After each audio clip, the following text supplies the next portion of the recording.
We do this thing on socials where we're like, review something in 9 seconds. Could you review to the camera your new show in 9 seconds? Okay, in 9 seconds? 9. Okay, here we go. Okay. The Kyle Sandilands live program is an irreverent, open forum with no ads and no censorship and no government regulation. It is the Wild West. Come on, have your say, you can't get shut down.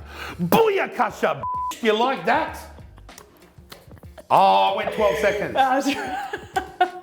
I don't know why I did the other G thing at the end. I don't know where that came from.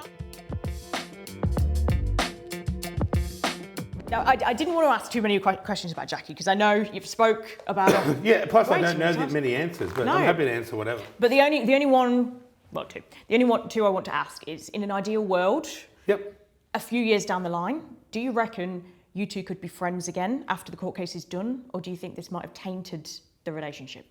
Well, the last message I sent to her on the slide that my lawyer and her lawyer didn't know was, regardless what, I said this to her, regardless what comes out in court or what needs to be said or is said, I'm good with you. Like, just so she knows, because I still believe she's put herself in a position here where she has this angle and that's it. There's no other path for her to take. That's the only way I can justify it to myself without breaking down on the ground and crying and thinking, well, everything I think in the world must be confusing and wrong. Like, otherwise it's quite polarizing when you think of it like that. As I said, there'll always be a seat here whether she wants to come as a guest, never come, or join us permanently. That's where she belongs, is where I think. But she may have taken a different path, and she may have different wishes and wants in life, and if that's what she wants, I wish her the best for that. She's told me that once it's finished in court, we'll be able to have a chat. Now, hopefully that's on the radio, because you know I'm a real radio. I love sharing everything with everyone, but she may want to do it off Broadway, which I'm also happy to do. But I'll love her and respect her forever, regardless whether she ever speaks to me or not. Very strange thing to say out loud, but that is the truth. I could probably drive over her place now. Yeah. Actually, pull this down. Let's do this gorilla. Let's go around and knock on the door. Oh my God, how embarrassing, because she's at the snow now, and I don't think I'd be like, oh, I don't think she's home, guys. No, I think someone told me she's at the snow with Pip. When you were stood outside court that time, you did mention your mum. Yes. Well, she had she had cancer, and she'd had it under the armpit 2 years ago, and then she got it back in the bowel again. Yeah. And so that was all happening around the same time as the show fell apart as well. So, and she didn't tell me straight away. So she was, showing up to dinners, and I could tell, oh, are you okay? Said, yes. And then when she finally had to go to the hospital in the middle of the night, 3 o'clock in the morning in an ambulance, she goes, now, I was watching TV last night and the 1-300 Medicare ad came on. Do you know that? And I said, no, I don't know it. Well, it's a non-urgent care. And I said, yeah, come on. And then she said, well, anyway, long story short, I'm in hospital and I've got to go and have this surgery. They've found some cancer in the bowel. And I was like, what are you talking about? She has it stage 4. I said, well, how can it just go from nothing to stage 4? And so mum needed care. She had the operation, then she needed nursing at home. My dad's wife, she's like in the last stages of her life. She needs care up in Brisbane. She's got oxygen masks. It's like an episode of Breaking Bad. Ding, ding, ding, with the mask. But all of that was going on. Mum's fine now. They've cut that cancer. They've thrown it to the dogs. She said she's feeling better and stronger.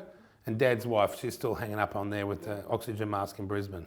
And when I went to kiss her goodbye last time, my stepsister goes, hey, you're standing on Mum's oxygen tube. So I stood, and so I went to give her a kiss. I was like, oh, shit. I didn't even realise standing on the tube. Not a good look.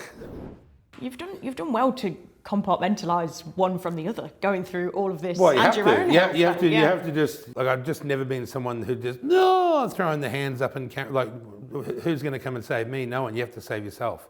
And I felt hugely responsible. My own family, my mum, my stepmother, everyone around me, all the staff, they were getting made redundant. People were losing their jobs. They just had babies. Some were getting engaged, starting their own lives.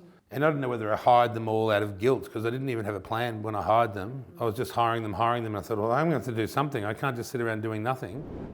Did you ever consider just packing up and leaving all of this behind? I wanted to buy an old castle in, like an old chateau-y thing in France, because I used to watch that show, like, DIY chateau with the Strawbridges. Have you ever seen that show? They're a British couple and they've gone to raise their family in France. And they bought this chateau for £400,000 and now, yeah, and they've done it Bang all for on, me. yep. But I love it. Yeah. But that was my plan, to go and buy an old castle in France and go and live there. But that was short-lived. Due to the fact that I don't know the language and I can't fix anything. I'm not a DIY guy. It was a nice thought, though. I'd do the same. It was. Which guest besides Donald Trump do you want most on your show? Elon Musk. By the way, that's in the works. Is it? Should have Elon on before the end of the year. I really want Elon on, especially because I was watching TV a couple of weeks ago when he was made the trillionaire. Yep.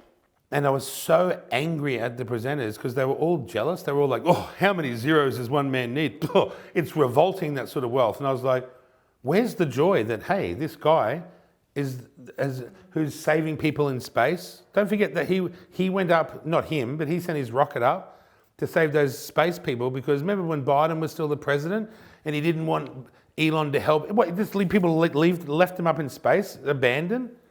Elon Musk saved him. What's happening in the Ukraine? Oh, it's Elon Musk's Starlink that's giving everyone the internet. You hear nothing about this. You just hear jealous people whinging because the guy was a trillionaire for a couple of weeks.